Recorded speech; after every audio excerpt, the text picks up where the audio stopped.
पश्चिम बंगाल में मामला सियासी हिंसा का हो या फिर घोटाले का, बंगाल की सरकार उनके खिलाफ कोई एक्शन करती, इसके उलट वो पीड़ितों को ही परेशान करने में जुट जाती है और उसे पूरी कोशिश अपराधियों को बचाने की होती है। बड़ी बात यह कि एक अपराधी को बचाने की कानूनी लड़ाई खुद सरकार लड़ती है और इसी काम के लिए ममता बनर्जी ने अभिषेक मनु सिंघवी को राज्यसभा में भेज दिया था, जबकि सिंघवी टीएमसी नहीं कांग्रेस के सदस्य हैं। ताजा मामला संदेशखाली में महिलाओं के उत्पीड़न का है।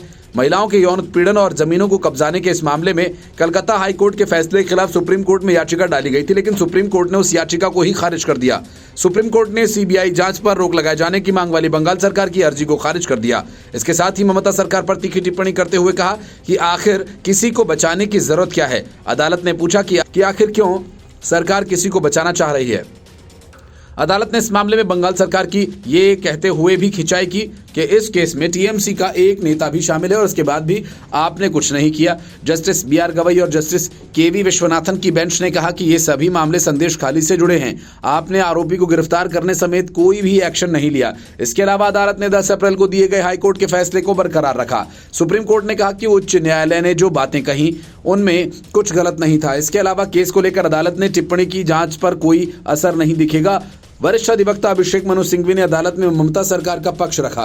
सिंघवी ने अदालत में कहा कि हाईकोर्ट ये कह सकता था कि ईडी के अफसरों पर हमले के मामले में सीबीआई जांच करे, लेकिन उसकी ओर से राशन घोटाला भी सीबीआई को सौंप देना गलत है।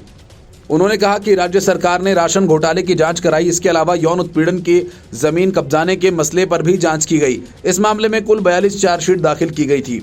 इसके बाद भी आखिर क्यों केस सीबीआई को ट्रांसफर किया गया, उच्च न्यायालय ने इसकी वजह भी नहीं बताई थी। इस पर बेंच ने कहा कि आखिर सरकार क्यों कुछ लोगों को बचाने में दिलचस्पी ले रही है।